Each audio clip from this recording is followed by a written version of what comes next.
जय हिंद साथियों। मैं डॉक्टर अमित कुमार आप सभी का भूगोल की श्रृंखला में स्वागत करता हूँ। आज की इस वीडियो में लेकर आए हैं आपके लिए कक्षा 11 विषय भूगोल से संबंधित पुस्तक भारत भौतिक पर्यावरण का अध्याय दूसरा। अध्याय का नाम है संरचना तथा भूआकृति विज्ञान। और आज के इस वीडियो में आप जानेंगे संरचना, भूआकृति, ये दो टॉपिक हैं। इनमें से दूसरा टॉपिक, क्योंकि जो पिछला टॉपिक है पहला वाला संरचना, ऐसे आप इसी अध्याय की पिछली वीडियो में देख चुके हैं। और आज की इस वीडियो में नजर डालेंगे भूआकृति के बारे में, यानी भारत की जो भूआकृति है वह किस तरह की है, यानी भूआकृति के आधार पर भारत को कितने भूभागों में बांटा गया है। तो आइए शुरुआत करते हैं। किसी स्थान की भूआकृति उसकी संरचना, प्रक्रिया और विकास की अवस्था का परिणाम है। भारत में धरातलीय विभिन्नताएं बहुत महत्वपूर्ण हैं। मोटे तौर पर भारत को निम्नलिखित भूआकृति खंडों में बांटा जा सकता है। पहला है उत्तर तथा उत्तर पूर्वी पर्वतमालाएं, दूसरा है उत्तरी भारत का मैदान, तीसरा है प्रायद्वीपीय पठार, चौथा है भारतीय मरुस्थल और पांचवा है तटीय मैदान, छठा है द्वीपीय समूह। इस तरह से देखा जाए तो भारत को भूआकृतिक खंडों में जो बांटा गया है 6 मुख्य भूआकृतिक खंड हैं जिनमें भारत को बांटा गया है। और भारत के मानचित्र पर देखा जाए उत्तर की तरफ जम्मू कश्मीर वाला क्षेत्र और ये अरुणाचल वगैरह वाला क्षेत्र, ये उत्तर तथा उत्तर पूर्वी पर्वतमाला के अंतर्गत आता है। अब बात की जाए उत्तरी भारत का मैदान, ये पर्वतीय भूभाग हैं। इनके दक्षिण की तरफ यानी ये वाला गंगा और यमुना का जो भाव क्षेत्र वाला, इसे उत्तरी विशाल मैदान के नाम से जाना जाता है। अगला प्रायद्वीपीय पठार, प्रायद्वीपीय पठार की स्थिति यानी उत्तरी जो विशाल मैदान है ठीक इसके दक्षिण में, यानी ये वाला जो भूभाग है ये प्रायद्वीपीय पठार आता है। अगला भारतीय मरुस्थल, भारतीय मरुस्थल की स्थिति यानी उत्तरी मैदान और प्रायद्वीपीय पठार के उत्तर पश्चिम में पाया जाता है, जो कि पाकिस्तान की सीमा से सटा हुआ है, यानी ये वाला क्षेत्र जो है ये भारतीय मरुस्थल के नाम से इसे जाना जाता है। अगला है तटीय मैदान, तटीय मैदान की स्थिति पश्चिमी घाट और पूर्वी घाट के किनारे पाई जाती है। यानी पश्चिमी घाट में देखा जाए तो पश्चिमी घाट से समुद्र की जो संकीर्ण पट्टी पाई जाती है मैदानी भाग की, ये पश्चिमी तटीय मैदान, और जबकि पूर्वी घाट के पूर्व की जो जलोढ़ निक्षेपित मैदान पाए जाते हैं ये पूर्वी तटीय मैदान कहलाते हैं। अब छठा जो भौतिक भौगोलिक खंड है द्वीपीय समूह है। द्वीपीय समूह के अंतर्गत यानी बंगाली खाड़ी में पाए जाने वाले जो मुख्य द्वीप हैं भारत के, अंडमान निकोबार द्वीप समूह और अरब सागर में पाए जाने वाले द्वीप हैं लक्षद्वीप वगैरह, इन्हें आदि को शामिल किया जाता है। तो इस तरह से भूआकृतिक खंडों में जो भारत को 6 भूआकृतिक खंडों में बांटा गया है। और संक्षेप में इनके बारे में थोड़ी सी जानकारी ले लेते हैं। सबसे पहले नजर डाल लेते हैं उत्तर तथा उत्तर पूर्वी पर्वतमाला के बारे में। हिमालय एक प्राकृतिक रोधक ही नहीं अपितु जलवायु अपवाह सांस्कृतिक विभाजक भी है। हिमालय पर्वतमाला में भी अनेक क्षेत्रीय भिन्नताएं हैं, जैसे कि उच्चावर पर्वत श्रेणियों के संरेखण और दूसरी भूआकृतियों के आधार पर हिमालय को निम्नलिखित उपखंडों में विभाजित किया जा सकता है। पहला है कश्मीर या उत्तरी पश्चिमी हिमालय, दूसरा है हिमाचल और उत्तराखंड हिमालय, तीसरा है दार्जिलिंग और सिक्किम हिमालय, चौथा है अरुणाचल हिमालय, पांचवा पूर्वी पहाड़ियों और पर्वत। यानी इस तरह से देखा जाए तो उत्तर तथा उत्तरी पूर्वी पर्वतमाला को भी मुख्य रूप से 5 उपखंड में विभाजित किया जा सकता है, जैसे कि आप इस मानचित्र में देख रहे हैं। ये 5 जो उपखंड है वो इसमें आसानी से हो सकते हैं। अब संक्षेप रूप में इन सभी के बारे में जान लेते हैं। सबसे पहले नजर डाल लेते हैं कश्मीर या उत्तर पश्चिमी हिमालय के बारे में। अगर इसकी प्रमुख श्रेणियों की बात की जाए तो इसमें जो प्रमुख श्रेणियां पाई जाती हैं, ये तो काराकोरम है, इसमें सबसे पहली जो मुख्य श्रेणी है,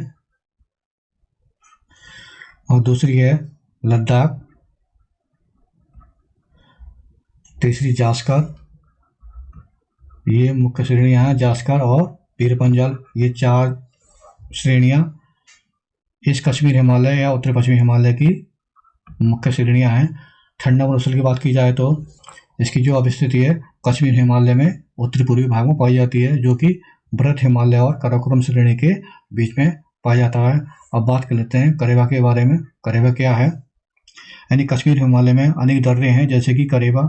यानी करेवा क्या है? करेवा हेमनद चिकनी मिट्टी और दूसरे पदार्थों के हिमोड़ पर मोटी परत के रूप में जमाव है। यानी ये जमाव है मुख्य रूप से, और जो कि मुख्य रूप से कश्मीर हिमालय में पाया जाता है। और यह केसर की खेती, यानी करेवा जो है केसर की खेती के लिए प्रसिद्ध है। अब बात कर लेते हैं प्रमुख दर्रे के बारे में जो कि कश्मीर हिमालय में आते हैं जोजिला, बनिहाल, फोटोला और खारदुंगा दर्रा प्रमुख दर्रे हैं। और तीर्थ स्थल की बात की जाए, ये मिसप्रिंटिंग है, ये स्थल है तीर्थ स्थल। और तीर्थ स्थलों की बात की जाए तो यहाँ के जो प्रसिद्ध तीर्थ स्थल है वैष्णो देवी और अमरनाथ गुफा प्रमुख तीर्थ स्थल जो है कश्मीर हिमालय या उत्तरी पश्चिमी हिमालय में। अब बात कर लेते हैं झेलम नदी के बारे में। यह जो झेलम नदी है अपने विसर्पणी बहार के लिए रोचक है, यानी प्रसिद्ध है। इस हिमालय के दक्षिणी भाग में अनुदैर्ध्य घाटियां पाई जाती हैं जिन्हें दून के नाम से जाना जाता है, जैसे जम्मू दून, पठानकोट दून आदि।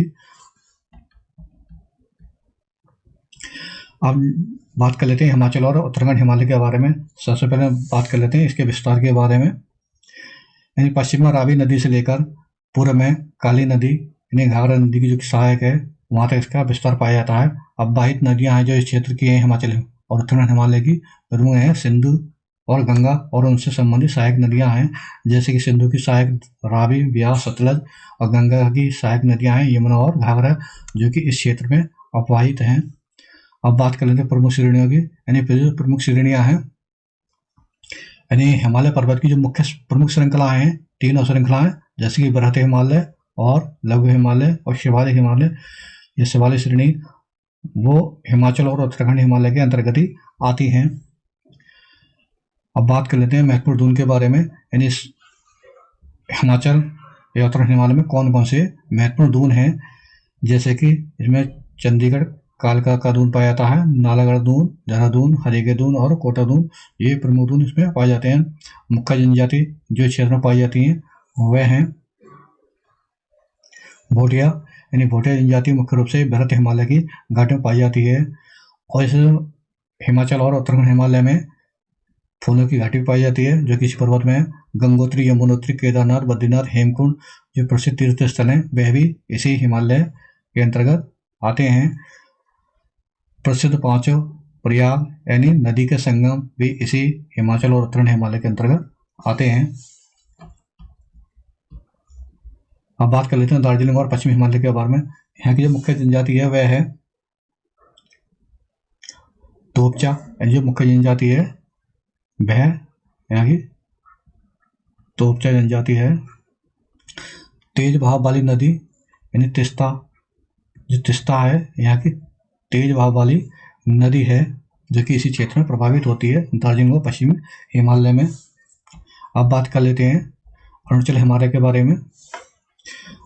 इसकी विस्तार की बात की जाए तो यह भूटान हिमालय से लेकर पूर्व में डिफू दर्रे तक इसका विस्तार पाया जाता है। अरुणाचल हिमालय का प्रमुख चोटियां हैं इसकी कांतगु और नामचा बरबा, इसकी प्रमुख चोटियां हो जाएंगी।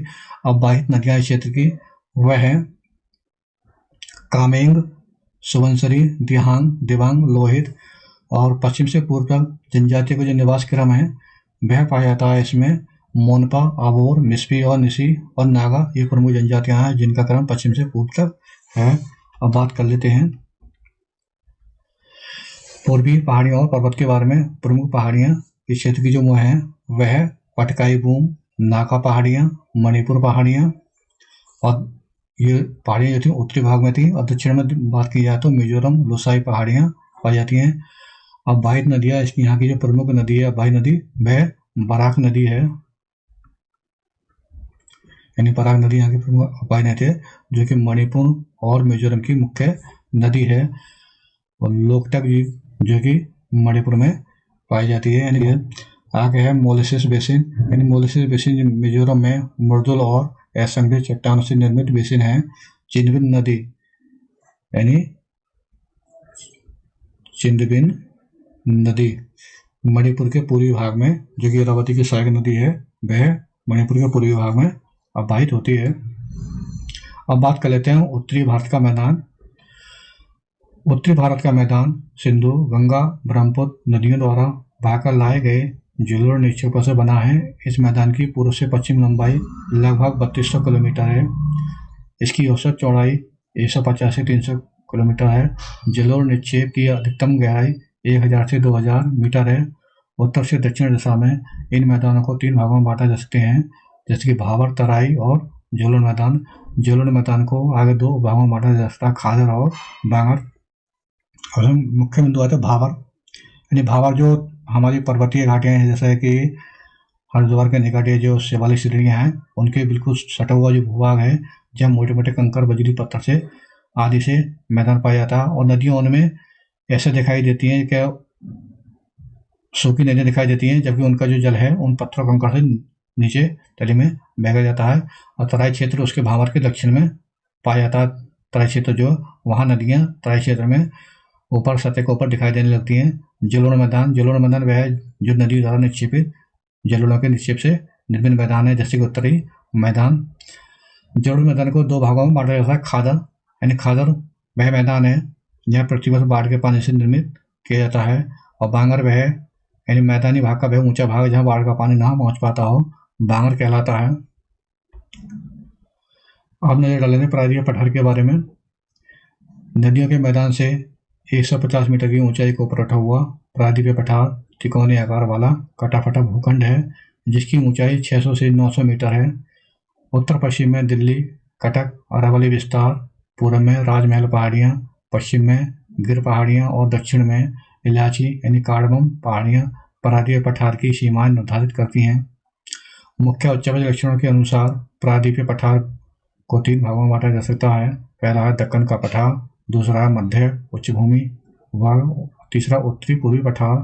यानी जो प्रायद्वीपीय पठार है, इसकी लोकेशन आप इस मानचित्र में ये यहाँ पे देख सकते हैं। यानी ये वाला जो खंड है, ये वाला ये प्रायद्वीपीय पठार का है। अब नजर डाल लेते हैं भारतीय मरुस्थल के बारे में। विशाल भारतीय मरुस्थल अरावली पहाड़ियों से उत्तर पूर्व में स्थित है। यह एक उबड़ खाबड़ भूतल है जिस पर बहुत से अनुदैर्ध्य रेतीले टीले बरखान पाए जाते हैं। यहाँ पर वार्षिक वर्षा 150 मिलीमीटर से कम होती है। परिणामस्वरूप यह शुष्क और वनस्पति रहित क्षेत्र है। इन्हीं स्थलीय गुणों के कारण इसे मरुस्थल के नाम से जाना जाता है। अल्प वृष्टि और बहुत अधिक वाष्पीकरण की वजह से इस प्रदेश में हमेशा जल की घाटा रहता है। कुछ नदियाँ तो थोड़ी दूरी तय करने के बाद ही मरुस्थल में लुप्त हो जाती हैं। ये अंतःस्थलीय हवा का उदाहरण है, जहाँ नदियाँ झील या पलाया में मिल जाती हैं। इन पलाया झीलों का जल खारा होता है, जिससे नमक बनाया जाता है। अब नजर डाल लेते हैं तटीय मैदान के बारे में। भारत की तटीय रेखा बहुत लंबी है। स्थिति और सक्रिय भूआकृतिक प्रक्रियाओं के आधार पर तटीय मैदान को 2 भागों में बांटा जा सकता है। पहला है पश्चिमी तटीय मैदान और दूसरा पूर्वी तटीय मैदान। मानचित्र में इनकी स्थिति देखें तो पश्चिमी घाट के पश्चिम में संकीर्ण जो पट्टी है मैदानी क्षेत्र की, वह पश्चिमी तटीय मैदान कहलाता है, ये वाला क्षेत्र। और जबकि पूर्वी घाट के पूर्व में जो समतल भूमि पाई जाती है, वह पूर्वी तटीय मैदान कहलाता है। अब नजर डाल लेते हैं द्वीपों के बारे में। ये द्वीप समूह हैं, उन्हें भारत में 2 प्रमुख द्वीप समूह हैं। पहला है बंगाल की खाड़ी में, दूसरा है अरब सागर है। ये जो बंगाल की खाड़ी के द्वीप समूह है और अरब सागर के द्वीप समूह, इन्हें मुख्य रूप से 2 भागों में रखा गया है भारत के द्वीप समूह को। सबसे पहले नजर डाल लेते हैं बंगाली खाड़ी के द्वीप समूह के बारे में। यानी लगभग 572 द्वीप हैं बंगाली खाड़ी में। ये द्वीप 6 डिग्री उत्तर से 4 डिग्री उत्तर और 92 डिग्री पूर्व से 54 डिग्री पूर्व के बीच स्थित हैं। रीची द्वीप समूह और लंबोरी द्वीप समूह यहाँ के 2 प्रमुख द्वीप समूह हैं। बंगाल की खाड़ी में द्वीपों को 2 श्रेणी में बांटा जा सकता है। यानी पहला है उत्तर में अंडमान और दक्षिण में निकोबार, ये प्रमुख द्वीप हैं। अब बात कर लेते हैं अरब सागर द्वीप को। अरब सागर के द्वीपों में लक्षद्वीप और मिनिका शामिल हैं। ये द्वीप 80 डिग्री उत्तर से 12 डिग्री उत्तर और 71 डिग्री पूर्व से 74 डिग्री पूर्व के बीच देशांतर के बीच बिखरे हुए हैं। ये केरल तट से 280 किलोमीटर से 480 किलोमीटर दूर तक स्थित हैं। पूरा द्वीप समूह प्रवाल से बना है। यहाँ 36 द्वीप हैं। इनमें से 11 द्वीपों पर मानव निवास है।